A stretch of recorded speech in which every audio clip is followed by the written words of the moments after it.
नमस्कार। मैं संध्या तिवारी पीलीभीत से आज अपनी लघु कथा कविता लेकर प्रस्तुत हुई हूँ।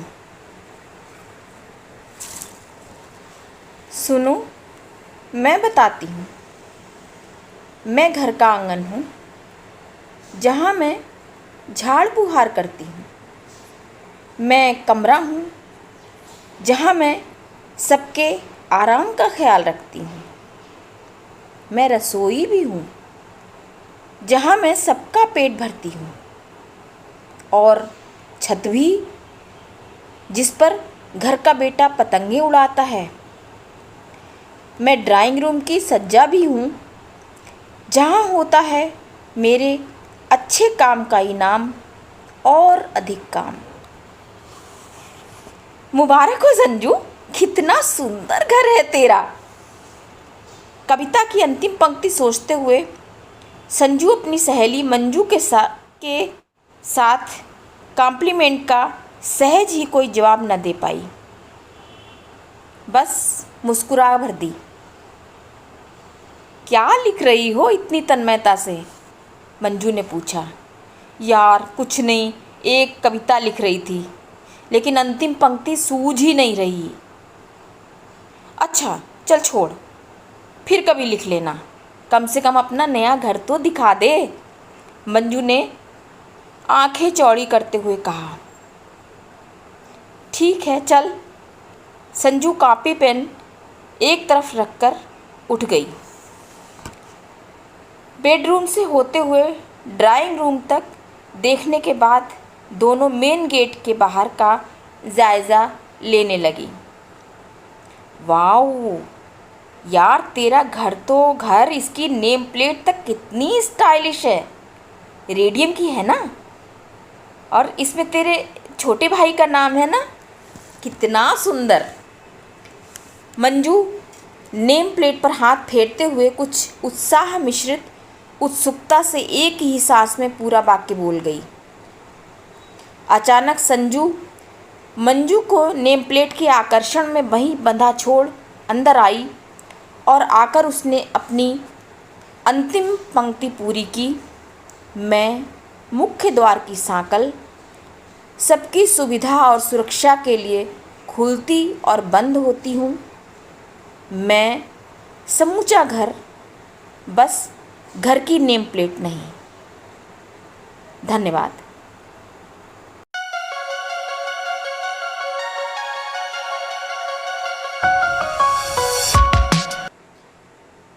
आज अपनी लघु कथा अल्प विराम लेकर प्रस्तुत हुई हूँ। तो पेश खिदमत है अल्प विराम। साग भाजी लेकर जब वो घर में घुसी तो देखा वो कमीज को टांगों में फंसाने का अथक परिश्रम कर रहा है। उसकी दशा देखकर आंखें भर आईं। उसने भाजी का थैला एक कोने में रखा और उसकी टांगों में फंसी कमीज निकालकर उसे ठीक ढंग से बैठाया और कमीज पहना दी। फिर पास ही तख्त पर अखबार बिछाकर मेथी का साग बीनने बैठ गई। कलाई पर चढ़े कफ को हथेलियों तक खींचते हुए उसने पूछा, तुम कौन हो? मैं आपकी पत्नी हूँ। डिमेंशिया पीड़ित पति की ओर करुण दृष्टि से देखकर उसने एक हाथ से छलकी हुई आंखें पोंछते हुए जवाब दिया। पत्नी? ओह हाँ, पत्नी। अपने कपड़ों के नीचे से निकले धागों को नोचकर अपने से अलग करने का प्रयत्न करते हुए पति ने दिमाग पर जोर डालते हुए पूछा, क्या नाम है तुम्हारा? कृष्णा नाम है मेरा। इस बार गर्दन झुकाए हुए मेथी में से घास के तिनके बाहर फेंकते हुए उसने जवाब दिया। सशंकित नजरों से इधर उधर देखते हुए पति ने फुसफुसाकर अबोध बालक वत फिर पूछा, तुम कौन हो? मैं कृष्णा, आपकी पत्नी। साग समेटकर भगोने में भरते हुए उसने जवाब दिया। अच्छा ये बताओ, तुम्हारे बच्चे हैं? सपाट स्वर में पति ने पूछा। हाँ है ना, मेरे 2 बच्चे हैं। साग को हंसी से महीन महीन काटते हुए उसने पति की आंखों में झांकते हुए उत्तर दिया। अच्छा ये बताओ, तुम कौन हो? पति ने गहन मुद्रा में फिर पूछा।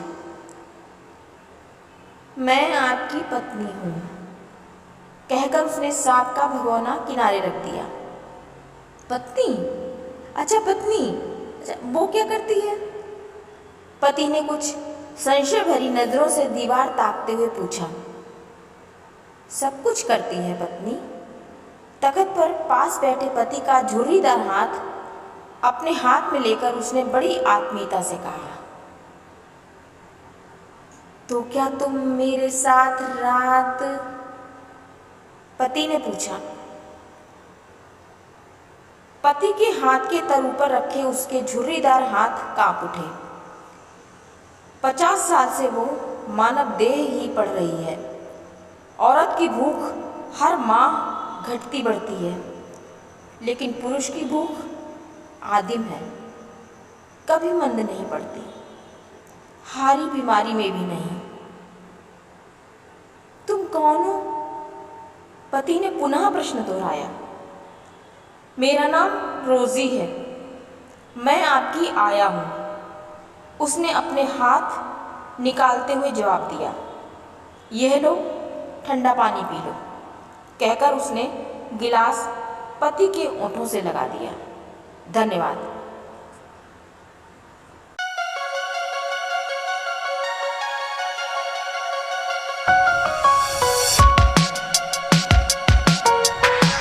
लेकर उपस्थित हुई हूँ आज अपनी लघु कथा सदाबहार।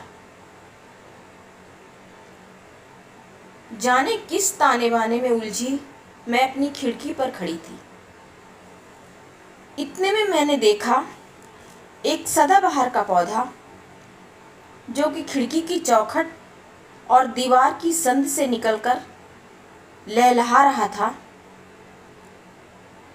उसके चिकने हरे पत्ते, प्याजी रंग के फूल मुझे अपनी ओर बहुत आकर्षित कर रहे थे, लेकिन दीवार में बरसात का पानी मरेगा, यह सोचकर मैंने उखाड़ने के लिए हाथ बढ़ाया ही था कि नीचे गली से आवाज आई, पौधे ले लो पौधे।